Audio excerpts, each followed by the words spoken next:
पण काढल्यानंतर तो जेव्हा पाहतो ना, त्या चेहऱ्यावरनं कळतं, की त्या चेहरा सांगतो, की मी चित्र चांगलं काढलं का वाईट काढलंय. कॉलेजमधली मुलं मेसचे पैसे भरणार नाहीत, पण ते मेसचे पैसे ते फ्रेम करता खर्च करतील.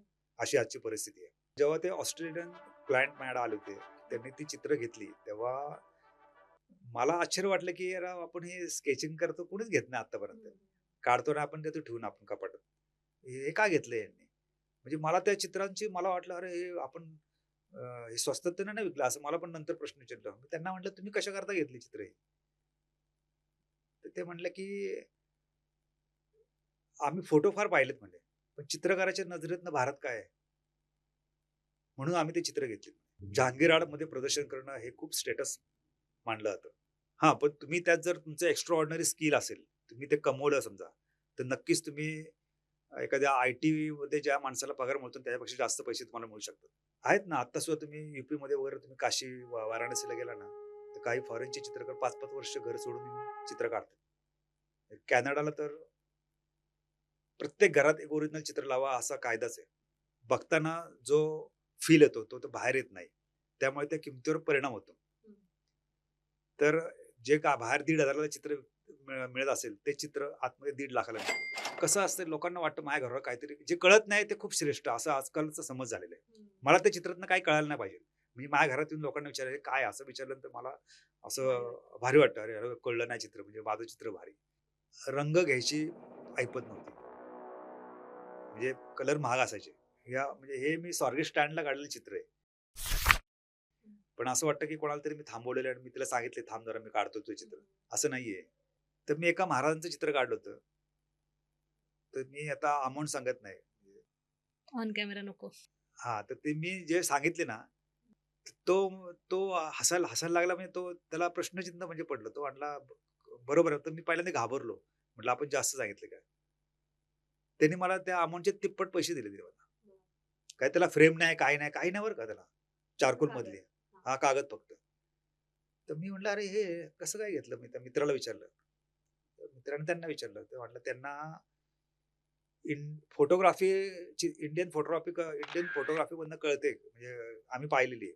चित्रकाराच्या नजरेतनं काय भारतातली गरिबी किंवा श्रीमंती. नमस्कार, मी सोनम. तुम्ही पाहताय महाराष्ट्र जागरण. मंडळी, या जगात जन्माला येणं आणि त्यात तुम्ही मनुष्य म्हणून जन्माला येणं हे खूप चांगलं आहे. पण तो जन्म जर तुम्हाला एक कलाकाराचा लाभत असेल, तर त्याने मागच्या जन्मात काहीतरी पुण्य केलं असेल असं म्हटलं जातं. आणि आज असेच माझ्यासोबत कलाकार स्टुडिओमध्ये आहेत, जे चित्रकार म्हणून सुप्रसिद्ध चित्रकार म्हणून त्यांना सगळे ओळखतात. ते आहेत सतीश सोनवाडेकर सर. सर, खूप खूप स्वागत आहे तुमचं महाराष्ट्र जागरणमध्ये. धन्यवाद. एकंदरीत आत्तापर्यंत मी तुमचा जो प्रवास ऐकला आणि खूपदा मी बघितलं, पण मला माहिती नव्हतं की ते तुम्हीच आहात म्हणून. म्हणजे जे.एम. रोडला असेल किंवा बालगंधर्वमध्ये बघितलं असेल मी पेंटिंग्स वगैरे. पण आज मला कळलं की ते तुमच्याच पेंटिंग होत्या. तर सर, कमाल काम आहे. आता जग फार बदलतंय. म्हणजे एआयचं जग आलं आहे. त्याच्यामुळे टेक्नॉलॉजी सगळ्या आल्या आहेत आणि चित्रकार असेल किंवा कुठलाही आर्टिस्ट असेल, त्याला कॉम्पिटिशन द्यायला एआय येतंय. या जगात अजून पण चित्रकार म्हणून तुम्ही काम करताय. आत्तापर्यंतचा तुमचा प्रवास काय होता? तसा माझा प्रवास सुरू होऊन आता जवळ-जवळ 15-20 वर्ष आली. त्याच्या आधी मी काही वेगळ्या गोष्टीमध्ये सक्रिय होतो. म्हणजे मला म्हणजे एक खरं सांगायचं तर कलेमधनं पैसे मिळवणं खूप कठीण काम आहे. पूर्वी तर खूप होतं आणि आता कॉम्पिटिशनमुळे ते अजून जरा कठीण झालेलं आहे. पण आता बरेचसे प्लॅटफॉर्म अवेलेबल असल्यामुळे आता नवीन लोकांना एवढी अडचण येत नाही, जेवढी माझ्या वेळेला येत होती अडचण. तर मी ही कला जिवंत ठेवण्याकरता मी अन्य काही कामं करायचो मी. लाइक इंटिरियर डेकोरेशन वगैरे. पण माझं एक पॅशन होतं म्हणजे माझी असं स्वप्न होतं, की मला सकाळी उठल्यानंतर माझ्या हातात ब्रश यायला पाहिजे. हे माझे प्रयत्न चालू होते. तर मी रात्री चित्र काढायचो आणि दिवसा मी पोटाकरता दुसरी कामं करायचो मी. हा माझा उद्योग होता. आणि माझं स्वप्न होतं ते आत्ता गेल्या 10-12 वर्षामध्ये मी पूर्णपणे चित्रकलेवर जगत आहे. आणि ही खूप माझ्याकरता अ, फार मोठी गोष्ट आहे आणि मला यातनं खूप सारं समाधान मिळतं. जरी मला पाहिजे तेवढे पैसे आता मिळत नसतील, तर पण मला समाधान आहे. पण समाधान याला समाधानाला लिमिटेशन नाहीये. म्हणजे कोणाला कितीच समाधान मानेल. एखादा ₹1000 पण समाधान मागा, एखादा ₹1,00,000 मिळाले तरी समाधान मिळू शकत नाही. असा प्रकार आहे. तर मी आता सॅटिस्फाईड आहे आणि माझा प्रवास असाच चालू राहणार आहे ह्याच्यापुढे पण. म्हणजे आत्तापर्यंत चालू मी ठेवलाच आहे ना, ह्याच्यापुढेही चालू राहील. जसं की कलाकार म्हटलं, की संगीत म्हटलं, की रियाज येतो. असा चित्रकलेत कुठला रियाज आहे किंवा चित्रकलेत कुठली प्रॅक्टिस करत राहिल्याने अजून छान कलाकार तो फुलतो? अतिशय सुंदर प्रश्न आहे हा. म्हणजे संगीत आणि कला हे इतकं साम्य आहे दोन्हीमध्ये. जरी त्याचं रिदम वेगळे असले, तरी पण दोन्ही गोष्टीमध्ये एक गोष्ट कॉमन आहे, ती म्हणजे रियाज. आणि तो रियाज आत्ताच्या पिढीला जमत नाही. म्हणजे मी गेले कॉलेज संपल्यानंतर 15 ते 20 वर्ष मी रोज कॉलेजमध्ये जसं मी स्केचिंग करायचो, तसं मी स्केचिंग 2 ते 3 तास रोज करत आलो. तर लॉकडाऊनमध्ये फक्त ब्रेक झाला त्याला. पण हा रियाज मी एकमेव माणूस असेल, की कॉलेज संपल्यानंतर हा एस-टी स्टँडवर जाऊन स्केचिंगचा रियाज करतो आणि हा कॉलेजमध्ये असताना कंपल्सरी होता. आता काय मला कंपल्सरी नाही, तरी पण मी स्वतःकरता करायचो. कारण का मी भीमसेन जोशींचं पुस्तक एकदा वाचलं होतं. तर ते शेवटपर्यंत परफॉर्मिंग त्यांना सादरीकरण करण्याच्या आधी ते रियाज करायचे. तर कलाकारांनी हा शेवटपर्यंत रियाज करायला पाहिजे. आणि तो रियाज आता कुठली नवीन पिढी करत नाही. हे त्याचं शल्य आहे. जसं की आता तुम्ही म्हटलं मला, की कलाकारांनी रियाज केला पाहिजे. पण आता तुम्ही चित्र काढताय किंवा तुम्ही तुमची कला चांगली चालली आहे, त्याने तुमचं घर चालतंय. जेव्हा लोकं तुम्हाला विचारतात, की पोटापाण्यासाठी काय करतो? चित्र काढतो ही तर तुझी हॉबी असू शकते ना. पोटापाण्यासाठी तू काय करतो? तेव्हा काय येतं डोक्यात? आणि त्याला उत्तर काय असतं? हो, हा आता प्रश्न फार पूर्वीपासून अजूनही तो म्हणजे मला असं वाटलं होतं, की काळानुसार लोकं बदलतील आणि आता तरी कळेल, की बाबा कलेतनं पण पैसे मिळतात. पण लोकं अजूनही मी कुठं चित्र काढायला बसलो, तर परत येऊन विचारतात, की तुम्ही कशाकरता करता आणि यातून तुम्हाला काय मिळतं? तर आता त्यांना समजावणं खूप कठीण असतं. कारण अ, एक कॉमन माणूस किंवा एक सर्वसामान्य माणूस जो नोकरी करून त्याला पगार मिळतो, घर चालतं किंवा काहीतरी बिझनेस करून पैसे त्याला गॅरंटेड मिळणार त्याची खात्री असते. तशी आम्हाला नसते. पण माहीत नाही, की आम्हाला ती शक्ती कुठून येते आणि आम्ही ते करतो. म्हणजे एक बिनधास्तपणे करतो. काय होईल ते जाईल. पण आपण हे चित्र काढायचं.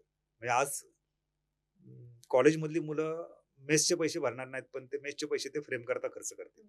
अशी आजची परिस्थिती आहे. त्याचं कारण की त्याला आनंद मिळतो त्याला.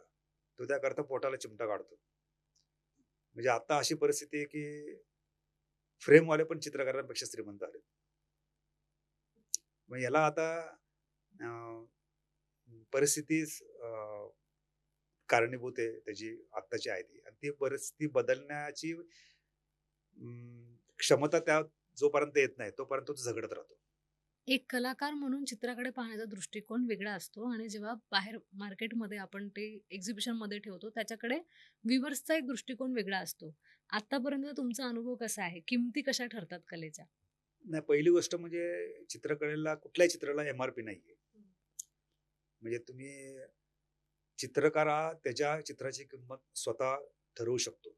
त्याला कुठली एम-आर-पी नाही. तो ₹1,00,000 पण सांगू शकेल किंवा ते चित्र तो 5,000 पण देईल किंवा कोणाला असंच पण देऊन टाकेल. त्याला काही बंधन नाहीये. पण आज चित्र विकताना पोझिशनिंग खूप महत्वाची आहे. तुम्ही चित्र कुठं विकताय? म्हणजे कुठल्या ॲटमॉस्फिअरला किंवा त्या चित्राची जागा कशी आहे? त्याच्यावर त्या चित्राची किंमत ठरते. म्हणजे तुम्ही चित्र जर एखाद्या साध्या फुटपाथवरच्या याला हँग करून जे विकतात, काही मुंबईला आता जहांगीर आर्ट गॅलरीच्या बाहेर चित्र विकायला बसलेली आहेत. त्या दोन्ही चित्रांमध्ये साम्य काय-काय असतं कधी-कधी आणि ते कोणीच ठरवू शकत नाही, की हे भारी आहे आणि आतलं भारी आहे का हे भारी आहे. पण ते जहांगीरमधलं चित्र बघताना जो फील येतो, तो बाहेर येत नाही. त्यामुळे त्या किमतीवर परिणाम होतो. तर जे का बाहेर 1,500 ला चित्र मिळत असेल, ते चित्र आतमध्ये 1,50,000 ला मिळतं. बापरे! म्हणजे असं मला म्हणायचं नाही, की जहांगीर आर्ट गॅलरीमुळे त्याची किंमत वाढते, पण थोडीफार इम्पॅक्ट चित्रावर होतो त्याचा. तिथे येणारा क्राउड वेगळा असतो असं पण आपण म्हणू तिथे शकतो. येणारा क्राउड वेगळा असतो. त्या चित्रावर असतं लाइटिंग, परत एक त्या चित्राकडे कॉन्सन्ट्रेशन करून बघतो. जसं बाहेर फुटपाथवर तुम्ही लावलं चित्र, तर ते क्राउड हे लोकं आता त्या चित्राला लाइटिंग नसतं. त्या चित्राला काय पाहिजे, त्या चित्रावर फोकस होत नाही पहिली गोष्ट म्हणजे. म्हणजे माझंच मी घरात ठेवलेलं चित्र ते गॅलरीत लावल्यानंतर त्याची किंमत वाढते. त्याचं कारण त्याचं दिसतं पण खूप सुंदर ते. म्हणजे माणूस स्वतःला कसं आपण लग्नामध्ये जातो, तर कसं चांगले कपडे घालून जातो आपण आणि घरात असं राहतो. तर माणूस लग्नात अरे मस्त दिसतो रे तो, असं जे म्हणतात. म्हणजे आपणच चांगले आपण बाहेर गेल्यानंतर दिसतो, पण घरात आपल्याला कोणी म्हणत नाही. तेच कारण त्यामध्ये पण लागू आहे. आता तुम्ही जहागीर आर्ट गॅलरीचा विषय काढला मुंबईचा, तर इथे एक्झिबिशन लावायसाठी काय धडपड करावी लागते किंवा काय प्रोसेस असतात आणि तुम्हाला कधी त्या धडपडीचा सामना करावा लागलाय का?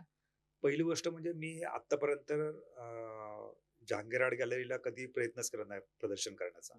मी नुसतं पाहायला अजूनही जातो मी. पण एकदा म्हटलं बघावं आपण भरून म्हणून मी आणि मला असं वाटलं की माझी तेवढी पात्रता नाहीये तिथं काम लावायची. पण आता मला वाटतं की करावं म्हणून मी एक फॉर्म भरला. तर मला आता जवळ-जवळ 7 ते 8 वर्षानंतरची तारीख मिळाली. बापरे! इतकं वेटिंग म्हणजे याच्या मागे कारणं काय आहेत? कारण म्हणजे आज अख्ख्या भारतातून सध्या तरी भारतातून बाहेरच्या लोकांची एवढ्यात मी तर बघितलं नाही कोणी फॉरेनरचं तिथे एक्झिबिशन झालेलं आहे. पण ऑल ओव्हर इंडियामधनं जहांगीर आर्टमध्ये प्रदर्शन करणं हे खूप स्टेटस मानलं जातं. म्हणजे त्याचा पोर्टफोलिओ मधला एक उच्च की जहांगीरला माझं एक्झिबिशन झाले. म्हणजे आता थोडं कसं आलेलं आहे की ऑनलाईन प्लॅटफॉर्ममुळे थोडा फुटफॉल कमी झालेला आहे. म्हणजे काही आर्टिस्ट जे ओळखीचे आहेत, ते म्हणतात पण की सेलिंग कमी झाले. पण ते गोष्ट वेगळी कारण तुमच्या कामात जर ताकद असेल ना, तर तुम्ही चित्र कुठेही ठेवलं तरी ते विकलं जातं. तर अख्ख्या ऑल ओव्हर इंडियातनं चित्रकार तिथे येत असतात. कदाचित त्यामुळे दिरंगाई तुम्हाला डेट मिळायला दिरंगाई होऊ शकते. पण असं मला वाटत होतं. पण त्याच्या मागचं अजून काही राजकारण पण असण्याची शक्यता आहे. कारण मध्ये मी Facebookवर काही चित्रकारांच्या पोस्ट वाचल्या, की त्यांनी कंप्लेंट्स केल्या जहांगीर आर्टकरला, की हे जास्त पैसे देऊन दुसऱ्या लोकांना लवकरच्या डेट देतात आणि आम्हाला पुढे ढकलतात. बापरे! किंवा काही-काहींना सांगतात, की तुमची अजून कामं एवढी चांगली नाहीत, की ती या गॅलरीत लावावीत अशी तुमची अजून कॅपॅसिटी नाहीये. असंही कारण सांगतात. पण खरं अजून कुणी त्यामागचं कारण शोधू शकलेलं नाही किंवा कोणी प्रयत्न पण नाही केला. आता तुम्ही मला सांगितलं, की राजकारण होतं, कलेच्या क्षेत्रात पण राजकारण होतं. तर याला तुम्ही कलाकार कसे फेस करता? तुमची संघटना आहे का? किंवा तुम्ही संघटित होता का? किंवा याच्यात पण आपसाआपसात कलाकारांमध्ये पण काही राजकारण आहे? पहिली गोष्ट म्हणजे कलाकार एकत्र कधी येतच नाहीत. काय कारण आहे त्याच्यामागे? प्रत्येकाची मतं वेगळी आहेत आणि चित्रकलेमध्ये पण बरेचसे प्रकार आहेत. बरेचसे स्टाईल्स आहेत, की कोणी या स्टाईलमध्ये काम करतो, कोणी त्या स्टाईलमध्ये काम करतं. तर मला जे स्टाईल आवडत नाही, त्या स्टाईलच्या ग्रुपमध्ये मला मला जावंसं वाटत नाही, की मी जाऊन तिथं काय करू? मला काय कळत नाही किंवा आता म्हणजे यामध्ये अमूर्त कला आणि मूर्त कला असे 2 विषय आहेत. म्हणजे काही चित्र ही सामान्य माणसाला पण समजतात आणि काही चित्र काहीच समजत नाही कोणाला. हं. पण दोन्ही चित्रकला उच्च दर्जाच्या आहेत. पण त्यामध्ये भेद केला जातो. दोन्ही गट एकत्र येणार पाहिजेलच.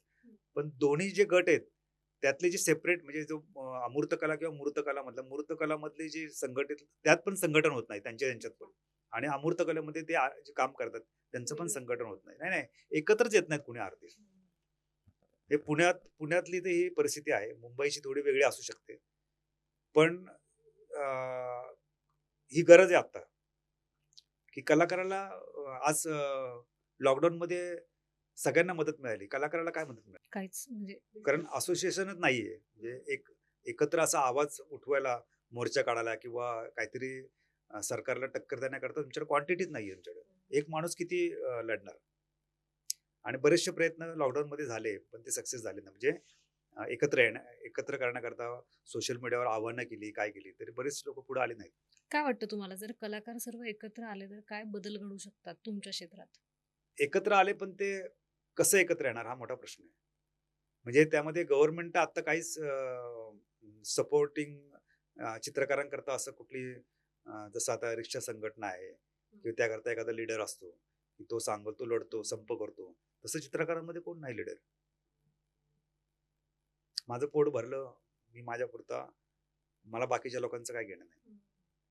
कारण आता चित्रकलेमध्ये ज्यांनी नाव कमवलेले आहेत, असे खूप लोकं आता भारतात किंवा महाराष्ट्रामध्ये आहेत. त्यांनी पण बऱ्यापैकी प्रयत्न केले, पण ते सक्सेस झाले नाहीत. कारण हे वाद आपसातलं कॉम्पिटिशन. हां, तुमचंच चुकतंय असं सांगायचं. तुम्ही चुकीचं वागताय म्हणून असं होतंय. पण सरकारकडनं काही मदत चित्रकाराला मिळत नाही. मला असं विचारायचं होतं, की खरंच कलेने पोट भरतं का हो? म्हणजे पोटापाण्याचा विषय होतो का मोकळा? हा मोठा गंभीर प्रश्न आहे. म्हणजे आणि अ, कला कलेतनं पैसे उपजीविका अ, होण्याकरता 2 मार्ग आहेत. म्हणजे आर्ट तुम्ही जेव्हा आर्ट स्कूलमध्ये जेव्हा तुम्ही ॲडमिशन घेता, प्रवेश घेता, त्यामध्ये एक अप्लाइड आर्ट आणि फाईन आर्ट असे 2 सेक्शन आहेत. एक कमर्शियल आर्ट आणि एक फाईन आर्ट. कमर्शियल आर्ट म्हणजे तुम्ही त्यात कॉलेज झाल्यानंतर तुम्ही तुमच्या म्हणजे नोकरी आता शक्यच नाही, पण तुमच्या स्वबळावर तुम्ही पैसे कमवू शकतात. की ॲडव्हर्टायझिंग हा गरजेचा विषय आहे. म्हणजे आज माझी जाहिरात करायची, तर कोणतरी आर्टिस्ट पाहिजे करायला. त्यामुळे तुम्हाला काम मिळू शकतं. पण फाईन आर्टमध्ये तशी शक्यता कमी आहे, की प्रत्येक माणूस आपल्या वडिलांचं पोर्ट्रेट किंवा आईचं पोर्ट्रेट करून घेईल, याची काही गरज नाही. मी तो करूनच घेईल, ही काही गरज म्हणली जाणार नाही. मुळात चित्रकला ही गोष्ट ही फॅशन म्हणजे काय म्हणतात त्याला, एक लक्झरियस गोष्टीमध्ये मोडली जाते. ती गरज नाहीये. जसं किराणा माल एक गरज आहे. लॉकडाऊनमध्ये सगळ्यात जास्त चाललेला धंदा म्हणजे किराणा माल. आणि जर आपल्या निसर्गाचं काही आपत्ती आली किंवा आपल्या देशावर काय अशी आपत्ती आली, तर पहिली कपात ही ह्या गोष्टीवर होती. चित्रकला, फर्निचर म्हणजे ज्या फॅशनच्या गोष्टी आहेत, त्या गोष्टीवर त्याचा इम्पॅक्ट होतो. त्यामुळे चित्रकला ही कधी पण असं गृहीत धरू शकत नाही, की मला चित्रकलेतनं खूप पैसे मिळतील. हां, पण तुम्ही त्यात जर तुमचं एक्स्ट्रा ऑर्डिनरी स्किल असेल, तुम्ही ते कमवलं समजा, तर नक्कीच तुम्ही एखाद्या आय-टीमध्ये ज्या माणसाला पगार मिळतो त्याच्यापेक्षा जास्त पैसे तुम्हाला मिळू शकतात. पेंटिंगचे साधारण किती प्रकार आहे आणि भारतातील कलाकारांनी त्या परंपरा किती जपून ठेवल्यात अजून पण? पेंटिंगमध्ये अ, एकतर आपल्या महाराष्ट्रीयन कल्चर किंवा आपल्या भारतीय कल्चरप्रमाणे खूप काही कंटेम्पररी आर्ट खूप जुनी आहे. म्हणजे आज युरोपियन कंट्रीजमधले जरी टुरिस्ट वगैरे आले ना, तर ते आपल्या इथलं कंटेम्पररी आर्ट जास्त करून विकत घेतात किंवा त्यात ते जास्त इंटरेस्ट दाखवतात. कारण त्यांच्या इथं रिअलिस्टिक पेंटिंग हा जो विषय आहे, हा त्यांच्या इथं खूप पूर्वीपासून त्यांच्या अ, देशामध्ये किंवा त्यांच्या कंट्रीमध्ये आधीच करून ठेवलेलं आहे. आणि त्याची बरोबरी आपल्या भारतीय कलाकार करण्याचा प्रयत्न इंग्रजांचा काळ गेल्यानंतर करायला लागले चित्रकार. कॉपी करायला लागले. म्हणून पोर्ट्रेट वगैरे या गोष्टी आपल्या इथं आल्या, सुरू झाल्या. पण जे भारतीय चित्र म्हणजे जसं अजंठा वेरूळ ह्यातली जी शिल्प घडवलीत, ती जी शैली आहे, ती अजूनही युरोपियन कंट्रीज लोकांना आकर्षित करतात. तर मिनिचर एक शैली आहे. वारली पेंटिंग आहे. नंतर अजून मीना वर्क आहे. अशा खूप काही कल्चरल शैली आहेत आणि राजस्थानमध्ये ते जास्त, महाराष्ट्रात त्या फार कमी आहेत. महाराष्ट्रामध्ये वारली पेंटिंग हे सगळ्यात जास्त उल्लेखनीय आणि त्याची काम आहेत लोकं, आदिवासी लोकं करतात ते. आणि त्याला आता आदिवासी म्हणजे ट्रायबल गव्हर्नमेंटने पण त्याला चांगला सपोर्ट देतात त्याला, वारली पेंटिंगसाठी. पण मिनिचर आणि ह्या ज्या गोष्टी त्या राजस्थान, बंगलोर यासारख्या ठिकाणी तिथं रिअलिस्टिक कमी चालतं. महाराष्ट्रामध्ये जेवढं वास्तववादी चित्र काढणारे चित्रकार आहेत, तेवढे बाहेर कुठेही नाहीये. म्हणजे महाराष्ट्रामध्ये निसर्ग चित्र काढणारे असंख्य कलाकार आहेत. आज जवळ-जवळ लाखो चित्रकार पहिलं कॉलेजमध्ये गेल्यानंतर पहिलं त्यांचं आवडतं अ, विषय असतो निसर्ग चित्र. पण मला असं वाटतं, की हे थोडं कॉलेजनी सिलेबस बदलायला पाहिजे. म्हणजे आज वर्षानुवर्ष तेच अभ्यासक्रम चाललाय. आता काळ बदललेला आहे. आता मला काहीतरी इथे एक प्रश्न विचारायचा होता तुम्हाला, की एआयच्या जगात या कला जपून ठेवण्यासाठी काय करायला पाहिजे? कलाकार हा चित्राला जन्म घालतो. एआय जन्म घालू शकत नाही. एआयला जे शिकवलेले तेच एआय तुम्हाला सांगणार. तो त्याच्याकडे जेवढा डेटा आहे, म्हणजे तो स्टोअर केलेला, त्याला तो अ, वापरून तो तुम्हाला त्यातलं एक आउटपुट देणार. पण चित्रकार हा जसं आई एखाद्या मुलाला जन्म घालते, तसे चित्रकार कला जन्म जन्माला देतो. घालतो. त्यामुळे मला वाटत नाही, की एआयचा एक थोडीफार भीती सुरुवातीला कुठल्याही गोष्टीची एखादी गोष्ट नवीन आली, की आपल्याला भीती वाटतेच. म्हणजे आपल्या कॉम्पिटिशनला एखादी व्यक्ती जरी आली, तरी आपण थोडं 2 दिवस आपण अस्थिर होतो, का होईल? पण पुढे काही होत नाही. म्हणजे ते आपल्याला सवय होऊन जाते. मग मला वाटतं, की एआयला घाबरण्यापेक्षा एआयला तुम्ही टूल म्हणून वापरा. बरोबर. म्हणजे एआयला घाबरायचं कारण नाहीये, की एआयला तुम्ही तुम्ही अपडेट व्हा. एआयला टूल म्हणून वापरा. पण तुमचं काहीतरी त्यात एक्स्ट्रा आता मला एवढा कॉन्फिडन्स आहे, की मी जे काढेल ते एआय काढू शकणार नाही. सर जसं की तुम्ही इंटेरियर डिझायनिंग पण केलं आहे याच्या आधी आणि चित्रकार म्हणून तर तुम्ही काम करतच आहे. पण त्या काळात आपल्याकडे सगळे असे छान घरात काढलेले चित्र लावले जायचे. पण आता फारच मॉडर्न जग आलं आहे आणि ॲब्स्ट्रॅक्ट पेंटिंग वगैरे लावल्या जातात घरात. तर हा बदल तुम्हाला कसा वाटतो आणि तुम्ही याकडे कसं बघता? तर तसा खूप इंटरेस्टिंग आहे. कारण मला याचा खूप चांगला एक अनुभव आलेला आहे मला. म्हणजे एका क्लायंट करता मी एक शिवाजी महाराजांचा राज्याभिषेकचं पेंटिंग केलं होतं. आणि ते खूप मोठं पेंटिंग होतं ॲक्चुअली. आणि ते पेंटिंग करायला वेळ पण फार लागतो. आणि क्लायंटकडनं मी काम घेताना वेळेची काय मला बंधन नव्हतं मला. त्यामुळे मी ते स्वीकारलं काम ते. पण अचानक मी अर्धं काम झाल्यानंतर त्यांनाही मला मला म्हणले, "8 दिवसात मला मिळेल का?" तर म्हटलं, "शक्य नाही होणार." मला म्हणलं, "मला हवंच आहे." तर मी म्हटलं, "ते काय?" म्हटलं, "एक मशीन नाही." म्हटलं. तर ते काय झालं नाहीच ते. होणारच नव्हतं मला माहिती होतं. मग ते काहीतरी नाराज झाले. ते परत आलेच नाही माझ्याकडे. पेंटिंग तसंच मी पूर्ण केलं म्हटलं आणि मी ते पॅक करून ठेवलेलं आहे. तर मला आता मी ते ठेवून काय करणार? कारण खूप मोठं चित्र आहे ते. तर मी सगळ्यांना सांगतो, की माझ्याकडे एक चित्र आहे.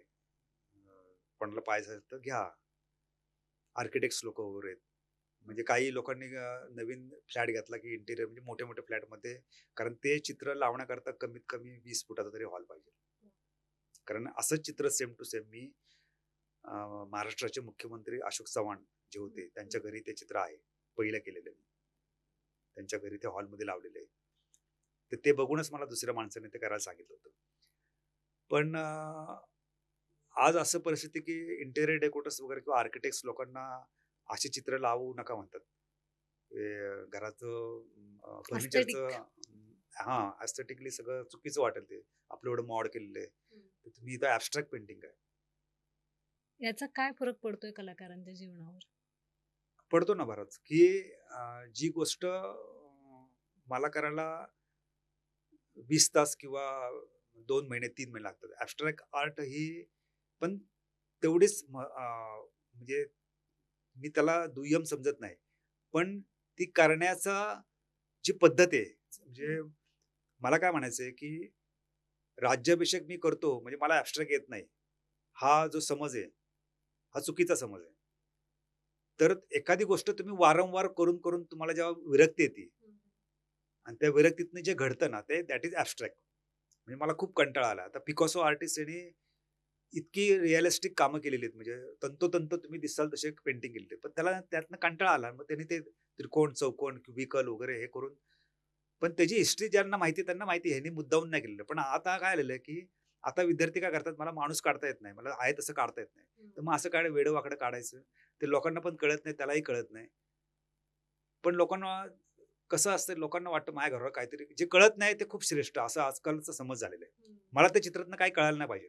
म्हणजे माझ्या घरात येऊन लोकांना विचारायचं काय असं विचारल्यानंतर मला असं भारी वाटतं. अरे, अरे कळलं नाही चित्र म्हणजे माझं चित्र भारी. तेच जर मी एखाद्या मुलीचं चित्र हसणाऱ्या मुलीचं लावलं, तर ते काय समजतंय ते काय असं त्यात काही विशेष नाही असं. तर ते आत्ता म्हणजे सपोर्ट असा रिअलिस्टिक आर्ट मी रिअलिस्टिक आर्टिस्ट असल्यामुळे मी जास्त करून वास्तववादी चित्रकारांबद्दल बोलतोय मी. याचा अर्थ असा नाही की मी मॉडर्न आर्ट विरुद्ध आहे. मॉडर्न आर्ट पण तेवढीच अ, उच्च दर्जाची आहे. पण तो करणारा माणसाने आधी काय केलंय, त्याची बॅकग्राऊंड काय आहे, हे चेक करायला पाहिजे. तुम्ही लाईव्ह पेंटिंग करता, तर तुमचा आतापर्यंतचा लाईव्ह पेंटिंगचा अनुभव काय आहे? आणि आतापर्यंत सगळ्यात चांगली कॉम्प्लिमेंट तुम्हाला कोणती मिळाली आहे? तर लाईव्ह पेंटिंग म्हणजे मी समोर जे दिसतं हं. तसं काढतो. असं काही लोकांना वाटतं. पण तसं नसतं ते. पूर्वी जेव्हा सुरुवात असते तेव्हा तसं काढायचं आपण करतो. पण आता मी जेव्हा लाईव्ह काढतो ना, तर मला जे आवडतं त्यातलं काढतो. मी फोटो नाही काढत. फोटो तुम्ही काही त्यातलं जेवढं कण कण त्या फोटोमधलं त्या फोटोमध्ये येतं. पण समजा मी एखादं चित्र काढतोय आणि त्यातली एखादी रिक्षा मला नकोय ती रिक्षा. तर रिक्षा मी अव्हॉइड करून मी चित्र काढू शकतो. हा बदल चित्रकार करू शकतो. फोटोग्राफर नाही करू शकत. आणि अ, हे लाईव्ह चित्र आली. म्हणजे मी समोर स्पॉटवर असताना किंवा माझ्यासमोर कोणतरी व्यक्ती बसली, तसं त्याचं मी चित्र काढतो हे लाईव्ह चित्र आलं. पण काही असे फोटोवरनं करून घेतात लोकं. त्यांचे वडील एक्सपायर मग स्मृती करता त्यांच्या फोटोवरनं चित्र काढायचे. तर मी असंच एका माणसाचं एका क्लायंटच्या वडिलांचं चित्र काढलं होतं आणि फोटो फार खराब होता असा तो. तर तो मी चित्र काढल्यानंतर जेव्हा पूर्ण आल्यानंतर त्याला बघायला बोललो ना, तो माणसाच्या डोळ्यातनं पाणी आलं. तो म्हटला, "माझे वडील तुम्ही जिवंत केले परत" म्हटला. तर मला ते इतकं भारी वाटलं ना ते. तो आनंद वेगळाच असतो आणि लाईव्ह चित्र काढताना तर चित्र पूर्ण झाल्यावर त्या माणसाला माहीत नसतं मी काय काढलंय ते. पण काढल्यानंतर तो जेव्हा पाहतो ना, त्या चेहऱ्यावरनं कळतं, की त्या चेहरा सांगतो, की मी चित्र चांगलं काढलं का वाईट काढलंय. काही न बोलता समजतं. तुम्ही वारीमधले पण चित्र काढले आहेत, तर तो अनुभव कसा होता? वारीतली चित्र काढणं तर प्रत्येक चित्रकाराचं स्वप्न असतं. म्हणजे वारी खूपच म्हणजे एकतर मला पांडुरंग दैवत आहे माझं, महाराष्ट्राचं दैवत आहे आणि मला जास्त करून मी पांडुरंगावर प्रेम करतो आणि त्यापासून प्रेरणा घेण्यासारखं खूप आहे आणि त्याचं रूपच एवढं वेगळं आहे ना आणि माझं जे मीडियम आहे ना, हे काळं पांढरं आहे, चारकोल आणि विठ्ठल पण काळा. बास. मी आतापर्यंत जेवढी विठ्ठलाची चित्र केलीत ना, लोकं पाया पडून ती खरेदीच करतात. आणि विठ्ठल सोडला, तर विठ्ठलांचे भक्त त्यामध्ये पण विठ्ठल दिसतो. कुठलाही तुम्ही वारीच्या पिरियडमध्ये, वारीच्या त्या वातावरणात तुम्ही कुठल्याही इतक्या लोकांचे मी फोटोग्राफ काढलेले आहेत ना, त्यांच्या डोळ्यात एक वेगळीच चमक असते. आणि ते चित्रात रंगवताना आहे ना, आपण पण एक मंत्रमुग्ध होतात. म्हणजे आपल्यात पण एक असं दैवी शक्ती काहीतरी येते आणि ते म्हणजे मी एक वारकरी बाईचं चित्र काढलं. तिच्या चेहऱ्यामध्ये बघून लोकं वेडे होतात तिचे एक्सप्रेशन वगैरे. मला वाटतं आपल्याकडे ते चित्र आहे, तर आपण ते बघायला पाहिजे. हां. अ, दाखवशील का? आणि या चित्राच्या मागची मला स्टोरी पण जाणून घ्यायला आवडेल. तर हे चित्र तुम्ही कधी काढलंय आणि याच्या मागची काय स्टोरी आहे? आता खरं सांगायचं तर याचा फोटो मी काढलेला नाहीये हा. हा मी एका चित्रकारानेच काढलेला फोटो आहे. तो मी वापरलेला आहे ॲक्चुअली. पण वारकऱ्यांचे माझ्याकडे भयंकर फोटो आहेत. पण ह्या फोटोमध्ये मला त्या तिच्या डोळ्यामध्ये जे भाव आहेत, कुणी म्हणजे आतापर्यंत ते चित्र जिथे तुम्ही डिस्प्ले केलंय ना, तर लोकं असं लोहचुंबकासारखे आकर्षित होतात. हां, काहीतरी आहे, की ती काहीतरी तिला पाहिजेल किंवा ती काहीतरी बघते असं. मग ते एक दैवी भाव कसे असतात ते. तो तिच्यात एक ट्रान्सपरन्सी आलेली आहे आणि तिची नथ आणि तिचे ते एक्सप्रेशन डोळ्याचे ते हे आट्या वगैरे पडलेल्या आहेत त्या. ते इतक्या सुंदर पडलेल्या आहेत ना, की असं वाटतं की वारीतच आहे आपण. हे चित्र कंप्लीट करायला किती दिवस लागले तुम्हाला? याला 1 आठवडा लागला. कारण हे चित्र मी चारकोल हे कायम पेपरवर करतात. पण हे मी याला कॅनव्हास वापरला त्यामुळे याला प्रोसेसला थोडा वेळ लागला. आणि ते मुद्दामून ते कुंकुमी लाल केलेले ते, की त्यात काहीतरी एक अट्रॅक्शन व्हावं म्हणून सगळं कारण चारकोलला ब्रेक करण्याकरता येलो, रेड असे रंग खूप कॅच करतात त्याला. आपण चारकोल आर्ट बद्दल बोलतो आहे. इतर आर्टपेक्षा हा आर्ट किती वेगळा आहे? आणि तुम्ही हा करता, याच्यात तुमचा हात आहे. तर तुम्ही किती वर्षांपासून हे करत आलात आणि हेच का निवडलं? म्हणजे कलर तुम्हाला आवडत नाही का, असं विचारायचंय? मला कलर सापडलेच नाहीत. म्हणजे मला सगळीकडं काळा पांढराच मला दिसतो आणि त्याच्यामधल्या भावना मी राखाडी कलरमध्ये, ग्रे कलरमध्ये रंगवतो. त्या दोघांना मी त्याचा मिडल टोन मी ग्रे कलरमध्ये त्या दोन्हीमधनं तयार होणारा ग्रे.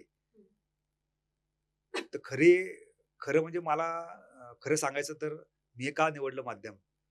तर मी जेव्हा सुरुवात केली ना, तेव्हा मला रंग घ्यायची ऐपत नव्हती. म्हणजे कलर महाग असायचे आणि त्याला खूप ते रंग आले, की पाणी आलं, ब्रश आले. हे सगळ्या वस्तू जमवायच्या आणि त्याला वेळ लागायचा. आणि मला असं वाटतं कारण मी खूप उशिरा सुरुवात केली. तर मला असं वाटतं, की लगेच आता व्हायला पाहिजे. आपण किती वेळ घालवणार? तर हे आधी पेन्सिलने करतो. मग एकदा मला चारकोल मिळाले. पूर्वी चारकोल हे आता खूप ॲडव्हान्स चारकोल यायला लागले. तर पूर्वी द्राक्षाच्या काड्या आहेत ना, ह्या जाळल्या की द्राक्षाच्या कांड्यापासूनच चारकोल बनतो. द्राक्षाचे झाड जाळतात. आणि त्याचा जो कोळसा होतो ना, तो चारकोलमध्ये बरेच प्रकार आहेत. तर ते पूर्वी मिळायचे, खूप स्वस्तात मिळायचे. त्याने मी करायचो ते. मग त्यात जरा मजा आल्यानंतर म्हणजे चांगलं व्हायल्यानंतर म्हटलं, "अरे, ह्यापेक्षा काहीतरी चांगलं मिळायला पाहिजे." मग हे इम्पोर्टेड चारकोल वगैरे मग चायनीज मार्केट जेव्हा आलं, त्यात ते चारकोल मिळालं आणि मला ते नंतर मग त्यात काही पसारा नसतो काही जास्त. पाणी आणा किंवा हे टाका, ते टाका, ब्रश नाही काय नाही. नुसतं बोटांवर खेळ आणि हे होतं पटकीने वाळतं ते आणि त्याला फक्त त्याला एकच आहे की त्याला प्रिझर्व्ह करण्याकरता थोडं स्प्रे वगैरे करावं लागतं. मग मी त्या प्रेमात पडलो चारकोलच्या आणि माझी ओळख पण चारकोल आर्टिस्ट आणि मला त्यात इंटरेस्ट पण यायला लागला. आणि जेव्हा तुम्हाला एखाद्या गोष्टीत इंटरेस्ट येतो ना, तेव्हा तुम्हाला दुसऱ्या गोष्टीकडे लक्ष कमी जातं तुमचं. मग किंवा ते एक स्टँड बाय करायला ठीक आहे. मी आता सगळ्या मीडियममध्ये काम करतो. पण आत्ताचा काळ असा आहे, की तुम्ही सगळीकडेच करून जमत नाही. काहीतरी तुम्ही एका ठिकाणी फोकस केला तर तुम्हाला लोक ओळखतील.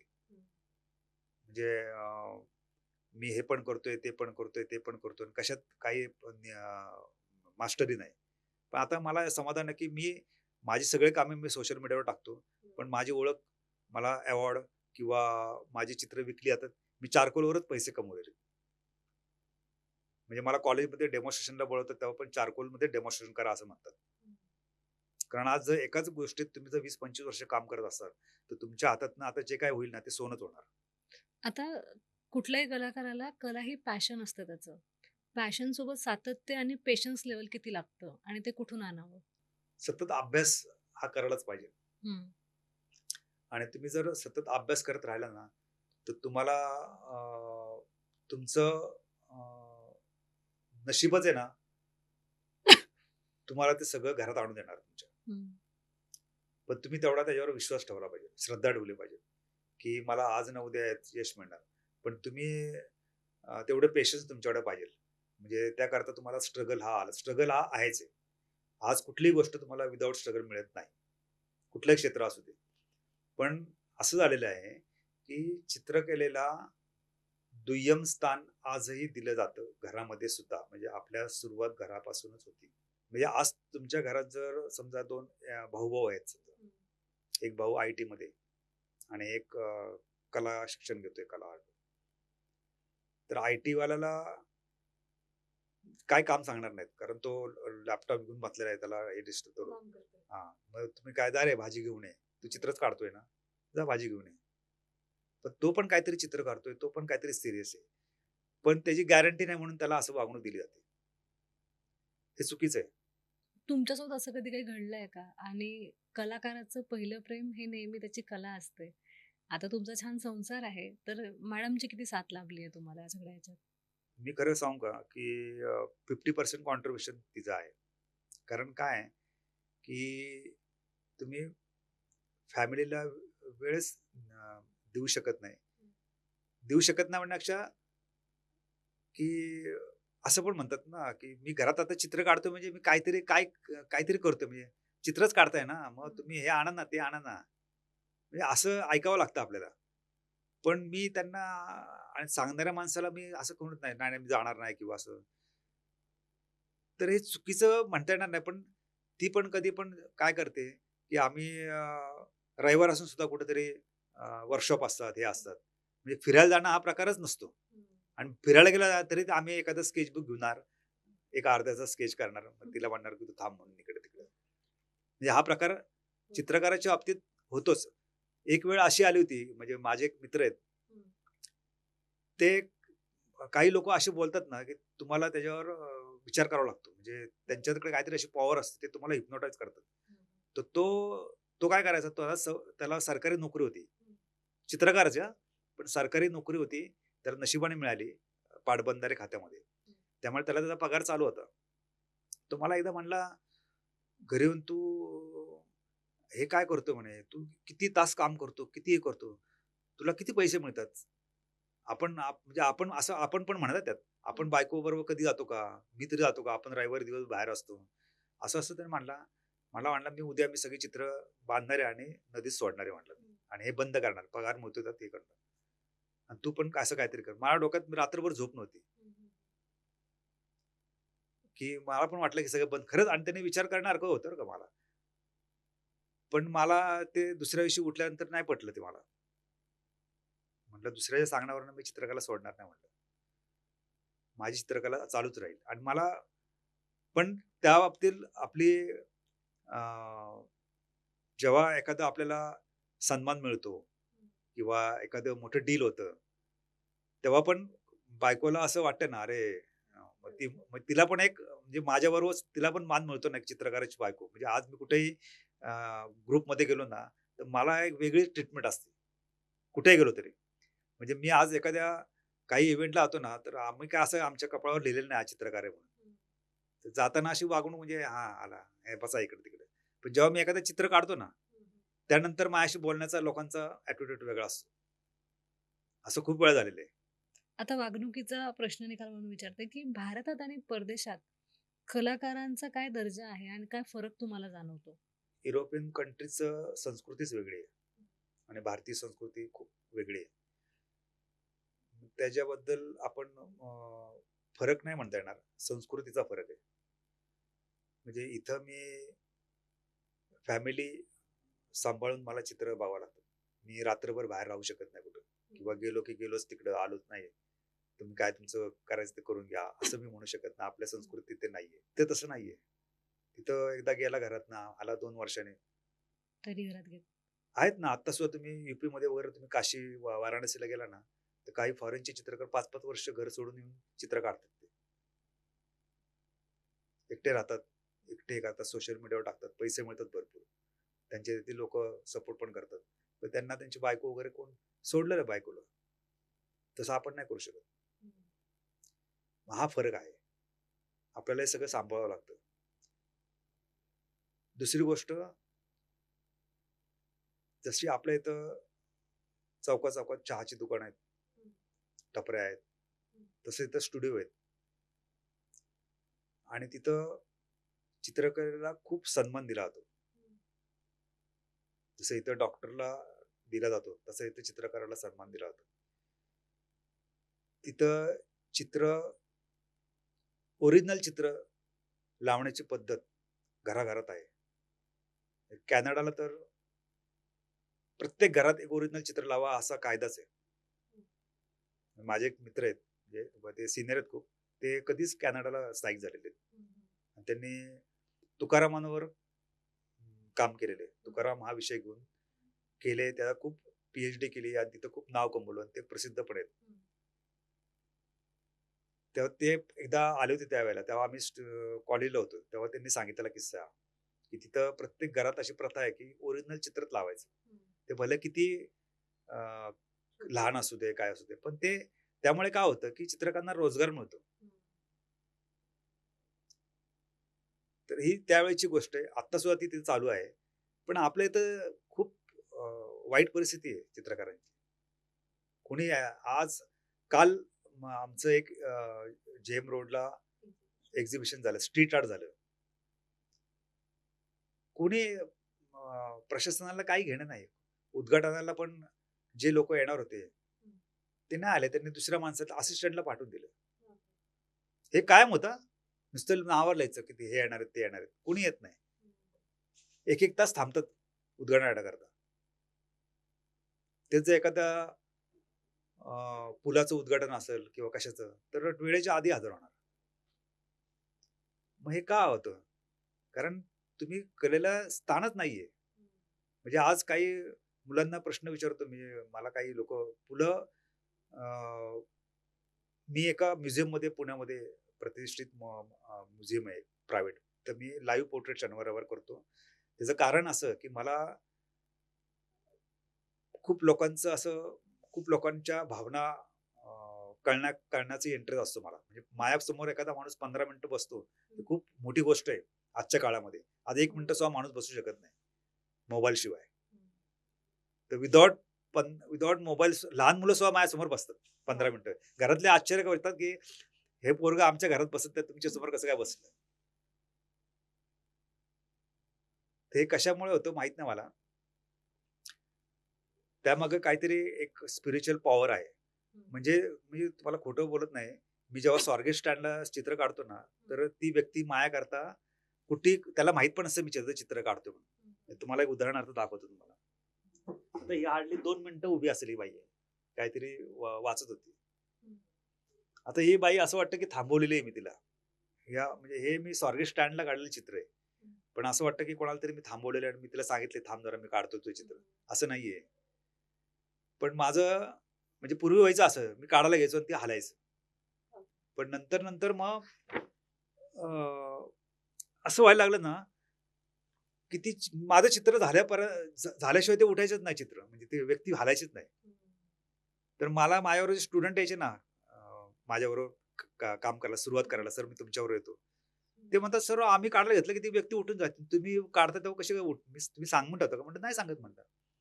मग हे काहीतरी पॉवर आहे. खरी गोष्ट हां, मी ती व्यक्ती माझं चित्र पूर्ण आल्याशिवाय हालत नाही. तिला माहीत नसताना सुद्धा. तर हे जे आहे ना, हे खूप भारी वाटतंय. म्हणजे मला मला धारणा करण्याची गरज नाही मला. माझं ऑटोमॅटिक मेडिटेशन होतं. मला घरनं फोन होतो, जेवायचं नाही का? तेव्हा मी घरी जातो. इतका मंत्रमुग्ध होतो मी. रात्री आम्ही पूर्वी तर 1-1, 2-2 वाजेपर्यंत बसायचो आम्ही. ते खूप वेळ लावणारी कला आहे. म्हणजे पैसे-बिसे यासमोर काही नाहीये. पण पैसा हा पाहिजेलच आहे. आणि आता परिस्थिती फार बदललेली आहे आता. आता झटपट लोकांना लागतं सगळं. 5 मिनिटात काय मिळेल ते बघतात. लोकांना प्रोसेस बघण्यात मजा नाही आता. डायरेक्ट प्रॉडक्ट पाहिजे. आता मी जर कुठं प्रात्यक्षिक द्यायला गेलो ना, तर जेवढं लवकर देईल ना, तेवढंच लोकं बघणार. मी जर 1 तास दिला ना, तर जेव्हा सुरुवातीला जेवढे लोकं असतील ना, त्याचे 5 लोकं शेवटपर्यंत राहतात. तुमचं आत्तापर्यंत सगळ्यात महाग गेलेलं चित्र कोणी घेतलं आहे आणि तो एक काय किस्सा आहे तुम्हाला आठवतो का त्याबद्दल? नाही, पहिली गोष्ट म्हणजे अ, मी आत्तापर्यंत कुठल्याही मोठ्या गॅलरीत माझं चित्र लावलेलं नाहीये. म्हणजे मला तशी गरज पण नाही वाटली मला. आणि मला ते आत्तापर्यंत तसं परिस्थिती आली नाही म्हणण्यापेक्षा मला ते आवडलंच नाही, की गॅलरीत लावून चित्र विकायची. मी माझा स्टुडिओ पण हा स्वारगेट स्टँडलाच सुरुवात झाली माझी. म्हणजे मला वास्तवात राहायला आवडतं. म्हणजे असं कुठेतरी जायचं आणि चित्र काढायचं. म्हणजे बंदिस्त ह्यात चित्र काढायला मला नको वाटतं मला. आणि काहीतरी समोर माझ्या असं इन्स्पिरेशन असं काहीतरी पाहिजे माझ्यासमोर, की त्या हिशोबापासून काहीतरी सुचणार असं. तर मी आता ऑन रिक्वेस्टच चित्र काढलेली आहेत. ऑन रिक्वेस्ट म्हणण्यापेक्षा मला जे वाटतं ते मी काढलं. म्हणजे लोकांच्या रिक्वेस्टनी चित्र काढायला मला आवडत नाही. म्हणजे मला असं करून द्या, मला ते झाड इथं पाहिजे, तसं पाहिजे. त्यात मला इंटरेस्ट नाही. म्हणजे हां, म्हणजे मी काढलेलं आहे ना, मला आवडलेलं आहे. ते तुम्हाला आवडलं, तर त्याची किंमत ठरते. तर मी एकदा एक एका महाराजांचं चित्र होतं. तर ते चित्र म्हणजे पहिली गोष्ट तुम्हाला सांगू का, म्हणजे मी सगळ्यांबाबतीत बोलत नाहीये. मला असं वाटतं, की म्हणजे मी समोरच्याचा जास्त विचार करतो. असं आता मला मला वाटायला लागलं आणि लोकं पण म्हणतात, की ह्याला परवडेल का? तर मी एका महाराजांचं चित्र काढलं होतं. तर मी आता अमाउंट सांगत नाही. ऑन कॅमेरा नको. हां, तर ते मी जे सांगितले ना, तो तो हसायला लागला म्हणजे त्याला प्रश्नचिन्ह म्हणजे पडलं. तो म्हटला, बरोबर आहे." तर मी पहिल्यांदा घाबरलो. म्हटलं, "आपण जास्त सांगितले काय?" त्यांनी मला त्या अमाउंटचे तिप्पट पैसे दिले मला. म्हणलं, "वेड वेड लागलंय मला त्यांच्यामुळे." म्हणजे कोणीही आलं तरी त्या चित्रासमोर बसतंय. पण मला म्हटलं माझ्याकडनं ते घडलं मला माहीत नाही. हं, हं. तर पैसे देणारे लोकं आहेत बरं का. असं नाही की पैसे देणार नाहीत. पण तुमचं काम त्या तोडीचं काम पाहिजे. मला चित्रकार किंवा कुठल्याही क्षेत्रात काम करताना तुम्ही टॉप लेव्हल बघा. तुम्ही हिमालय बघा, हिमालय. पर्वतीचं गुणगान गाऊ नका तुम्ही. काय पर्वती? हिमालयाला आल्यानंतर मग पर्वती किती लहान आहे कळते आपल्याला. डबक्यात राहून ते कळत नाही ते. तर तुम्ही जे काय बघायचं ते वरती बघा तुम्ही. असं मला की कुठलंही क्षेत्र असू दे, म्हणजे समजा ॲथलीट असू दे, डान्स असू दे आणि चित्रकला किंवा स्पोर्ट्स असू दे. तर ह्या गोष्टी लक्षात घेण्यासारख्या आहेत. तुम्हाला फॉरेनर कडून तुमच्या चित्रांना खूप डिमांड असते. त्याबद्दल काय सांगाल? म्हणजे मगाशी आपण बोलत होतो, डिमांड की फॉरेनचे लोकं कुठलं आर्ट जास्त खरेदी करतात इंडियामध्ये येऊन आणि तुमचं आतापर्यंत किती चित्र किंवा कोणते चित्र तिकडे फॉरेनला विकल्या गेले आहेत? हे मला पण माहीत नव्हतं पहिल्यांदा. पण किस्सा काय आला, की एक माझे मित्र आहेत. त्यांची सिस्टर ऑस्ट्रेलियाला असते. तर ते एकदा गणपतीमध्ये ते ऑस्ट्रेलियन लोक गणपती बघायला पुण्यात आलते.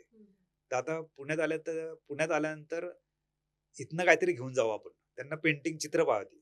तर त्यांनी माझा रेफरन्स दिला गणपतीच्या सीझन मध्ये. तर ते म्हणले त्यांना पेंटिंग म्हणे. तर मी म्हटलं माझ्याकडे पेंटिंग फार कमी आहेत म्हटलं. नाही काय असेल ते दाखव त्यांना म्हणे. त्यांना वेळ कमी आहे. ते माझ्या स्टुडिओत आले ते माझ्या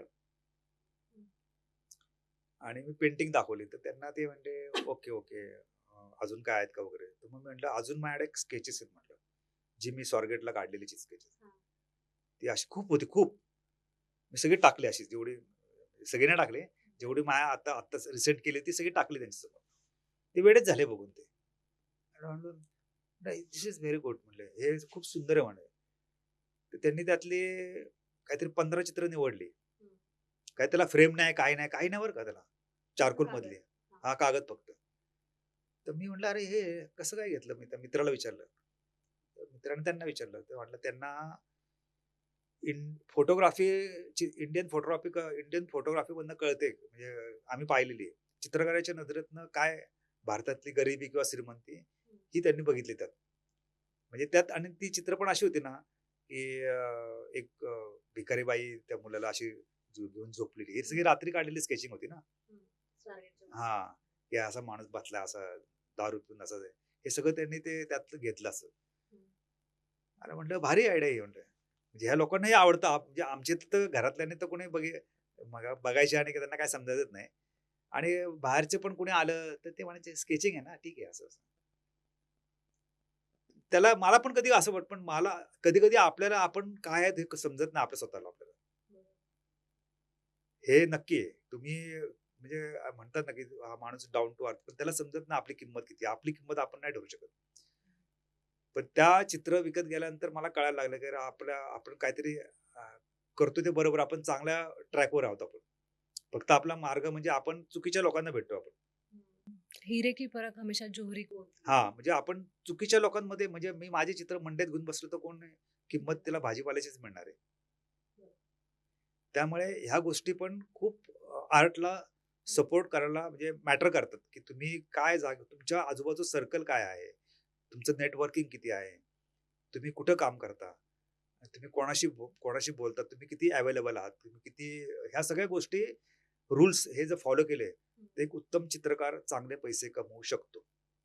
हां, जेव्हा ते ऑस्ट्रेलियन क्लायंट माझ्याकडे आले होते, त्यांनी ती चित्र घेतली, तेव्हा मला आश्चर्य वाटलं, की यार आपण हे स्केचिंग करतो कोणीच घेत नाही आत्तापर्यंत. काढतो ना आपण देतो ठेवून आपण कपाटात. हे का घेतलं यांनी?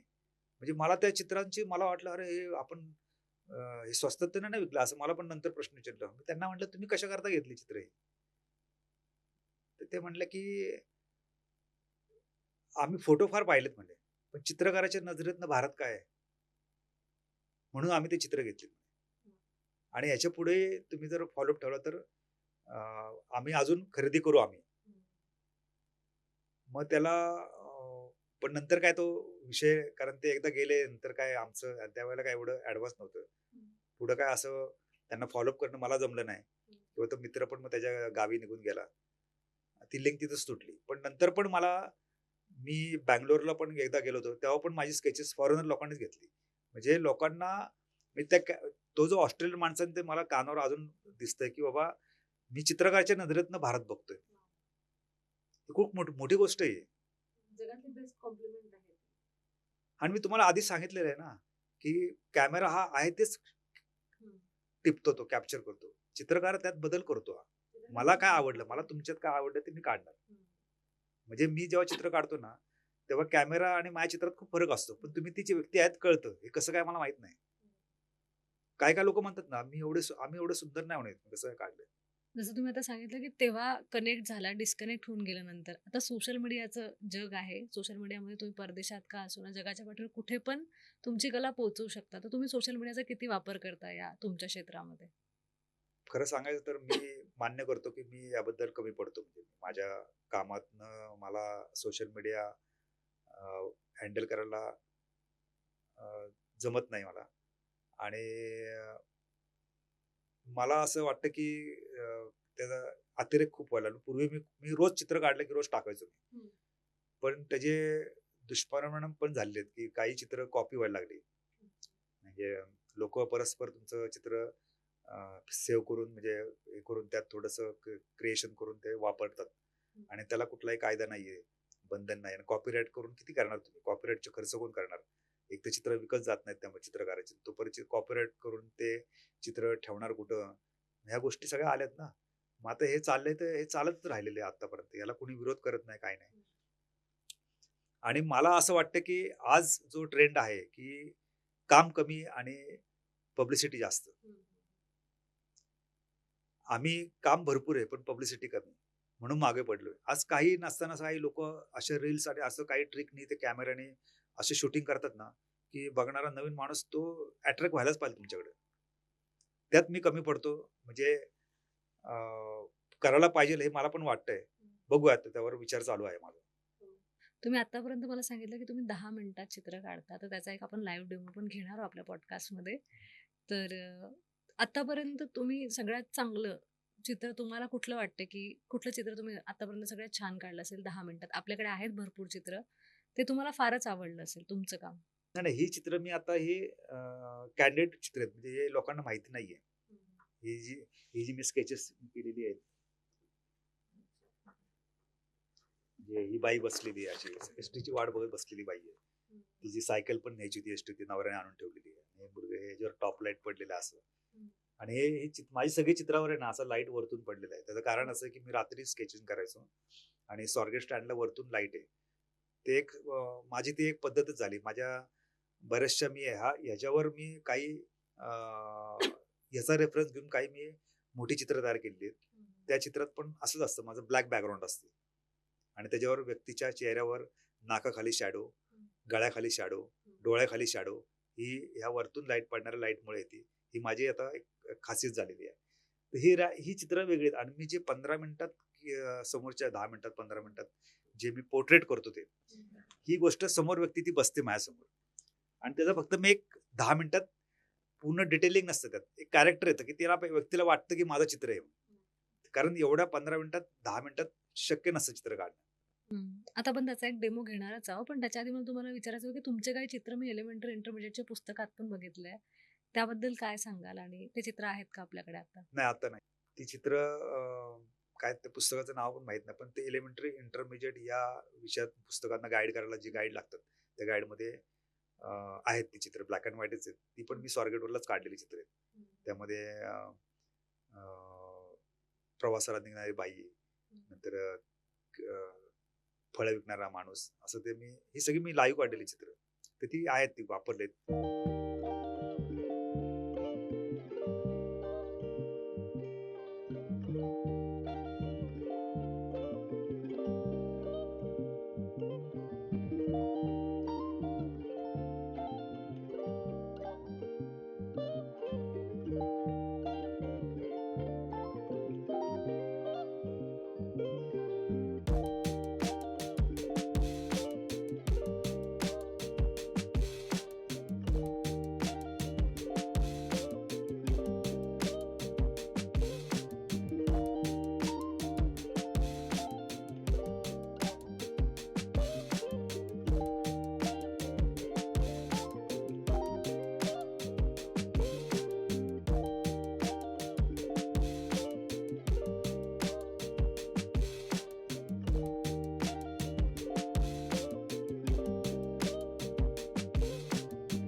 कॅमेरा असं नाही काढू शकत मी. आता हे 10-15 मिनिटात आपण जे बसलोय, तर त्या गोष्टी फक्त डोळ्यात दिसतात ते फक्त.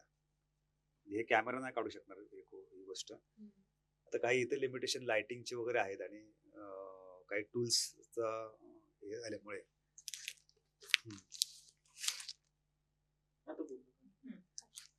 तर ह्या चित्रामध्ये जे 10 मिनिटामध्ये जे आपल्या दोघांमध्ये जे काय इंटरॅक्शन होतं, कम्युनिकेशन डोळ्यांचं, तुमचे डोळे किंवा हे कॅमेऱ्यामध्ये 2 मिनिटात झालं असतं काम ऍक्च्युली.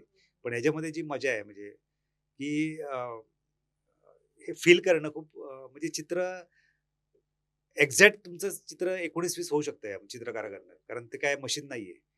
पण हे एक दोघांचं बाउंडिंग लागतं त्यामध्ये, मॉडेल आणि ह्याच्यामध्ये. तर खूप आता म्हणजे ह्या गोष्टीला खूप गोष्टी मॅटर करतात. म्हणजे एकतर जागा, आता हे इथं लाइटिंग वगैरे खूप पोर्ट्रेटला लाइटिंग खूप मॅटर करते याला. ते एक फक्त चारकोल माध्यममध्ये मध्ये काय करू शकतो आपण. कदाचित त्याला 5-6 मिनिटं जास्त उशीर झालेला आहे. जागेचा परिणाम असेल होते, कारण मी माझ्या स्टुडिओमध्ये एवढा वेळ लागत नाही कधी. आणि हे सगळं कॅमेरा वगैरे ह्याच्यामुळे थोडं मला झालं असेल ते. पण एक मी चारकोल हे माध्यम काय करू शकतं, म्हणजे त्यात काय मजा आणू शकतं हे दाखवण्याकरता मी हा प्रयोग केलेला आहे. बघा कसं वाटतं.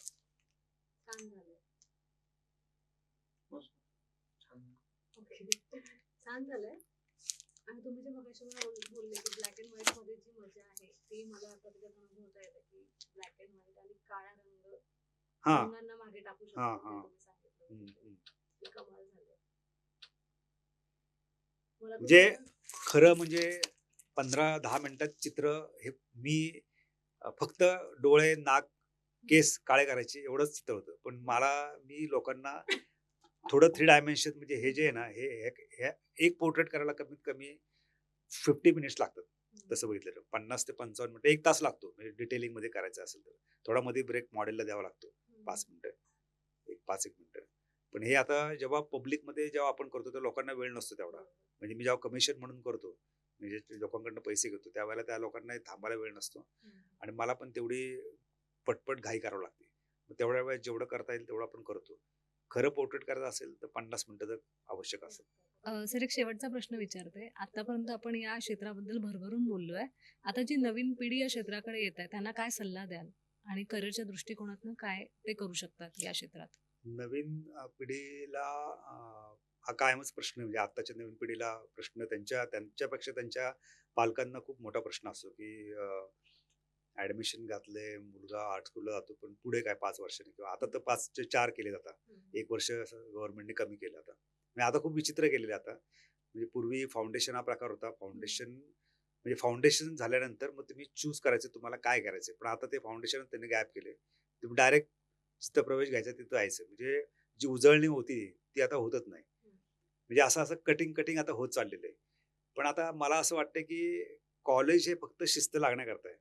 म्हणजे एक कॉलेज तुम्हाला शिकवतं असं काही नाहीये. म्हणजे आता तर काहीच शिकवत नाही, कारण कॉलेजचे सर वगैरे मला माहित नाही आता काय शिकवतात. पण कॉलेज हे फक्त तुम्हाला एक सिस्टम साठी येते, की तुम्ही जावं, सकाळी उठावं काहीतरी. म्हणजे तुम्हाला जर तुम्हाला शिकायला दिलं तर कोणीच शिकणार नाही. म्हणून एक बंधन असतं ना, ते बंधनाकरता कॉलेज आहे. कॉलेजवर काही डिपेंड न राहता कलाकार होऊ शकतो. म्हणजे कॉलेज एक सिस्टम म्हणून एकंदरीत आतापर्यंत तुमचा प्रवास बघितला तर तो खरंच कौतुकास्पद होता. आणि तुम्ही जे चित्र काढलं त्यातनं खरंच भावना, बोलके चित्र असतात ते सगळं असं हां. म्हणायला हरकत नाही. आज तुम्ही जो महाराष्ट्र जागरणला वेळ दिलाय त्यासाठी मनापासून धन्यवाद आणि तुम्हाला तुमच्या पुढील वाटचालीसाठी खूप खूप शुभेच्छा. धन्यवाद तुमचे पण. आणि मला बोलायला संधी दिल्याबद्दल. आणि मला एक म्हणजे मी आलो म्हणजे काय, मला प्रसिद्धी मिळावी हे कारणापेक्षा मला काहीतरी कलेबद्दल कोणी बोलायला लागलं ना, की मला आवडतं. मला कलेबद्दल कोणी बोलतंय म्हटल्यानंतर मी त्याला रिस्पॉन्स कधी पण देतो. पण दुसऱ्या विषयात एवढा इंटरेस्ट नाही. पण आज खूप चांगलं वाटलं, की मला पण शिकायला मिळालं, की काय प्रश्न असतात. हे आम्ही कधी प्रश्न बघितलेत नाही आम्ही. आम्ही आपलं कामच करतो नुसतं. पण आज ह्या प्रश्न उत्तरात मला पण कळालं, की बाबा असं काहीतरी प्रश्न पडू शकतात. मी काम करतोय, पण इतरांना पडू शकतात. माझ्याकडनं कोणाला काही फायदा होत असेल तर ठीक आहे. खूप चांगलं आलं. खूप छान उपक्रम आहे तुमचा. धन्यवाद तुमच्या चॅनलला. तुमच्या चॅनलची पण अशीच भरभराट हो. Thank you so much.